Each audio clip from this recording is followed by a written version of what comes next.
नमस्कार, दैनिक shift time में आप सभी का बहुत बहुत स्वागत है। आज पंडित जवाहरलाल नेहरू जी की 174वीं यानी कि उनका बर्थ एनिवर्सरी जो आज कांग्रेस ऑफिस में श्रद्धांजलि पूर्वक मनाई भी गई और उन्हें श्रद्धांजलि भी अर्पित की गई। इस समय रविंदर गुप्ता शर्मा जी हमारे साथ हैं, इनसे जानने का प्रयास करेंगे क्या उन्हीं के पद चिन्ह पर चला जा रहा है। आज भी जो माहौल इस समय क्रिएट किया गया है, किस तरह का हर कोई डर के साए में जी रहा है, कोई बोलने से अपनी बात रखने से डर रहा है, किस रविंदर जी आज के दिन के लिए क्या कहेंगे? देखिए, पहले तो पंडित जवाहरलाल नेहरू जी को भावभीनी श्रद्धांजलि। ये कांग्रेस हेडक्वार्टर में आप देख रहे हैं कि हम सब लोग उनको जो है श्रद्धांजलि भेंट कर रहे हैं। बहुत बड़ा फ़ख्र है, इस देश के बुनियादें पंडित जवाहरलाल नेहरू ने एज ए प्रथम प्रधानमंत्री रखी। और जो बात आपने कही, उनकी बहुत बड़ी कंट्रीब्यूशन है। आज़ादी की जंग में 10 साल तक जेलों में रहे। आज लोग परिवारवाद कई बातें करते हैं, लेकिन उनके इतिहास और कंट्रीब्यूशन नहीं देखते कि जवाहरलाल नेहरू खुद 10 साल तक जेलों में रहे। उनकी बेटी इस देश के लिए किस खून की मिट्टी में उनकी खून समा गया, वो शहीद हो गई। उनका दोता जो है वो इस देश के लिए शहीद हो गया। और इतनी बड़ी कुर्बानी उस कांग्रेस पार्टी की, महात्मा गांधी, नेहरू, सरदार पटेल, मौलाना आज़ाद, सुभाष चंद्र बोस वगैरह सब लोगों ने, महान नेताओं की वजह से देश में आज़ादी है। और आज़ादी का मकसद है जमहूरियत, आपको बोलने की आज़ादी। क्योंकि मैं 2 कहानियाँ सुनाऊंगा कि किसी माई ने आज़ादी के बाद पंडित जवाहरलाल नेहरू को पकड़ लिया कहीं कॉलर से और कहा कि आप कहते थे कि जब देश आज़ाद होगा तो बहुत बड़ा इनकलाब आएगा, तो क्या मिला मुझे? तो पंडित जवाहरलाल नेहरू ने कहा, यही मिला कि आप देश के प्रधानमंत्री को गले से पकड़ सकते हो। ये नेहरू जी ने उनका कहा, माई आप आज क्या है? इसके बाद उन्होंने जो वक्तव्य दिया था कि मैं आपका राजा नहीं हूँ, मैं आपका शासक भी नहीं हूँ, मैं आपका सेवक हूँ। अगर कहीं आपको लगे कि मैं आपकी ड्यूटी में फेल हो रहा हूँ, मैं नहीं कर रहा, आप कान से पकड़ के मुझे निकाल सकते हैं। ये जवाहरलाल नेहरू ने कहा था। आज कोई आदमी देश के प्रधानमंत्री का नाम लेता है तो 100 FIR दिल्ली में लगती हैं, रेल में ठोक दिया जाता है। पर देश के प्रधानमंत्री जी भी तो कहते हैं मैं चौकीदार। कहने के लिए तो उन्होंने सीखा है। चौकीदार, सेवक, ये प्रधान सेवक, ये नेहरू जी के शब्द हैं। लेकिन कथनी और करनी में फ़र्क है। महात्मा गांधी और नेहरू ने ही इस देश को आज़ादी, डेमोक्रेसी, उसका सबक सिखाया। जम्मू कश्मीर में 5.5 साल से चुनाव नहीं होते असेंबली के। रहती खाती जो आज़ादी या जमहूरियत थी, म्यूनसिपैलिटी और पंचायतें, आज म्यूनसिपल कॉर्पोरेशन जम्मू का आखिरी दिन था, ख़त्म हो गया। कोई यहाँ डेमोक्रेसी नाम की चीज़ नहीं रही। यहाँ से रियासत का दर्जा छीना और वादा किया पार्लियामेंट में 4 साल के बाद यूटी दिवस बनाया जाता है। कोई अगर देश के प्रधानमंत्री या देश के गृह मंत्री या कोई ऐसी आपत्ति करता है नाम लेने से, कई बड़े पत्रकार आप देख रहे हैं, उनके खिलाफ भी कार्रवाई अंदर ठोका जा रहा है। जमहूरियत कहाँ रही? नेहरू जी को, गांधी जी को याद करने का मतलब ये नहीं, वो तो लोगों के दिलों में हैं, लेकिन याद करने का मकसद ये है कि उन लोगों ने जो सिखाया, उन लोगों से जो सीखा, उसको याद किया जाए, अगली नस्लों को दिया जाए। जो उन्होंने देश को कुर्बानी दी और आज़ादी दी, जमहूरियत दी, हर आदमी को वोटिंग राइट दिया, वो कहाँ है?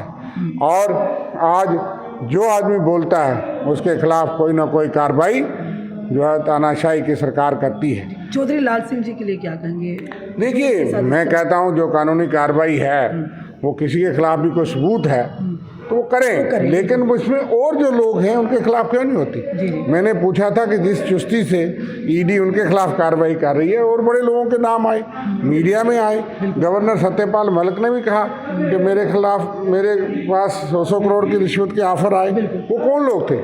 गवर्नर सत्यपाल जी को तो कोई मेरे जैसा, आप जैसा ऑर्डिनरी आदमी तो नहीं मिल सकता। उन्होंने कहीं के नाम भी लिए कि कोई उठ करके बहुत बड़े नेता जो है सुबह सुबह ही आ गए मेरे दरवाजे पे। क्या वजह है? जांच क्यों नहीं होती? ईडी, सीबीआई, इनकम टैक्स उन लोगों के खिलाफ कार्रवाई क्यों नहीं करती? और ख़ास करके वो लोग जो लोग बीजेपी में चले जाते हैं, ऐसा कौन सा वॉशिंग पाउडर है कि उनके खिलाफ पहले तो प्रधानमंत्री जी कहते हैं, जब उनके गठबंधन में शामिल हो जाते हैं महाराष्ट्र के अजीत पवार जी, तो सारी एजेंसियां बंद, कई मुख्यमंत्री बन गई। तो फिर सिद्धांतों की बात करो ना, बाहर आते हैं तो सारी एजेंसी आ जाती है। तो हम कहते हैं सिर्फ विपक्ष उन लोगों को क्यों दबाया जाता है? जो चोर है, डाकू है, कोई भी है, किसी भी पार्टी का है, हमारी पार्टी का, आपकी अपनी पार्टी का, कार्रवाई करो, फिर को लोग मानेंगे। आपने 9 साल में यही काम किया, सरकारें तोड़ी, जीती हुई सरकारों के MLA भगाए, फिर उनको अपनी पार्टी की टिकट दी और फिर चुनाव लड़ाए। ये है जमहूरियत, ये है नेहरू ने दिखाया था। नेहरू जी की कैबिनेट में 5 वो मंत्री थे जिसमें जनसंघ के अध्यक्ष श्यामा प्रसाद मुखर्जी भी थे जो उनके विरोधी थे, हमारी पार्टी के विरोधी थे, वो कैबिनेट मंत्री थे। आज क्या हो रहा है? यही नेहरू जी ने सिखाया था, यही गांधी जी ने सिखाया था। गांधी जी के चश्मे लगा देते हो। इसलिए नेहरू जी को याद करने की महत्वता इसलिए है कि उन्होंने गले से लगाया अपने 5 वो लोग जो उनकी नीतियों के खिलाफ विरोध करते थे। उन्होंने कहा कैबिनेट में देश में निर्माण में सहयोग दीजिए। इसलिए कुछ सीखिए नेहरू जी से, उनसे नहीं सीखते पर वाजपेयी जी से सीख लीजिए। उन्होंने भी थोड़ा सा सम्मान रखा, मर्यादा रखी। आज कई सारे जनता जो है ये सवाल उठा रही है कि आज विपक्ष खामोश क्यों है। चौधरी लाल सिंह ने अगर गलत किया है तो वो सामने लाना चाहिए। अगर किया है, 14 घंटे की रेड पड़ी उनके घर में, उसके बाद लिखत में भी दिया जाता है, उसके बाद भी ईडी के रिमांड पे आज भी शायद फिर उन्हें उनका पेश किया जाएगा। पर यही हम कह रहे हैं कि साफ तौर पर जनता भी सवाल करे, विपक्ष इस पर इतने खुलकर सामने नहीं आ रहा। हम गए थे, उनके घर भी गए, जब उनको उठा लिया, हमको तो नहीं पता, जमानत भी थी, हम तो पढ़ते थे कि भाई पूछताछ हो रही है, आप पूछताछ पे क्या विरोध करेंगे? कर वो हमारे नेता किसी से पूछताछ करेंगे? हम कहते हैं पूछताछ अगर सही है तो बताइए ना। फिर उनको अरेस्ट किया, हम उनके घर गए, मैं और भल्ला जी, रात को उनकी बीवी से उनकी सहानुभूति की, लेकिन वो कहते हैं जी आरोप हैं तो आरोप पे जांच सिद्ध करिए। और यह है कि सिर्फ मैंने कहा कि हम किसी का विरोध नहीं करते, अगर कानून के दायरे में किसी के खिलाफ कोई सबूत है, कोई कार्रवाई है, हम किसी के खिलाफ नहीं, किसी के साथ नहीं। लेकिन हमने बहुत से लोगों के बारे में पढ़ा जो रूलिंग पार्टी में है, बहुत से लोगों के बारे में कहा गया। मैंने कहा कि भाई सवाल करिए, तो मैंने इंटरव्यू भी दिए। हमने कहा कि भाई साफ सुथरी जांच सबके खिलाफ हो। अगर है, जिन लोगों के पास चप्पल नहीं थी वो आज बड़े बड़े ओहदों पे, बड़ी बड़ी उनकी जायदादें बन गई, उनकी जांच क्यों नहीं होती? उनकी जांच नहीं हो रही ना। मैंने कह रहा हूँ ना, यही हमारी मांग है और यही मांग रहेगी कि हम आएंगे, हम सब की जांच करेंगे, एक पैमाना होगा उसमें। लोग बिल्कुल, और आज उनके पास पावर है, बताएं, लेकिन ये नहीं कि रूलिंग पार्टी को गिराने के लिए उनके एमएलएज को डराएं या उनको खरीदें, उनके सरकारें तोड़ें, फिर अपनी पार्टी की टिकट दें। कल वो चोर होता है, जब इनके पास जाता है तो टिकट मिलती है, फिर मंत्री बनता है, मुख्यमंत्री बनता है। वाशिंग मशीन तो इसलिए वो कौन सी वाशिंग मशीन है, कहाँ से आई है, ये हमें जानना चाहता हूँ। इसलिए नेहरू जी की आज महत्वता है। लोग अगर ये पूछ रहे हैं तो लोगों को ताकत भी विपक्ष को देनी चाहिए, लोगों को साथ भी देना चाहिए। हम खड़े हैं, सच्चाई के लिए खड़े हैं। और मैं ये आपको कह रहा हूँ कि हम कहते हैं कि सच का साथ देंगे, चाहे वो लाल सिंह जी और उनकी अपनी पार्टी है, वो अपनी बात, लेकिन वो बोलते थे, बात करते थे। इसी तरह और कई लोग हैं, कभी उनको किसी तरीके से तंग करना। आप सबके खिलाफ जांच करिए, लोगों को बताइए किसके खिलाफ आरोप सच्चा झूठा है। धन्यवाद रविंदर जी। ये थे हमारे साथ रविंदर शर्मा जी, कांग्रेस के सीनियर नेता, और साफ तौर पर उन्होंने कहा कि अगर वाकई किसी नेता ने गलत किया, कानून के दायरे में आता है, तो हम उसके खिलाफ नहीं बोलते। पर हाँ, अगर जानबूझकर किसी को प्रताड़ित किया जाता है तो उसके हम खिलाफ हैं और उससे उनके साथ है। सबसे बड़ी बात उन्होंने ये भी कहा कि कहीं ना कहीं कि आप करिए जांच, फिर एक ही नेता क्यों, चाहे वो आपकी अपनी पार्टी क्यों है, चाहे किसी और पार्टी क्यों।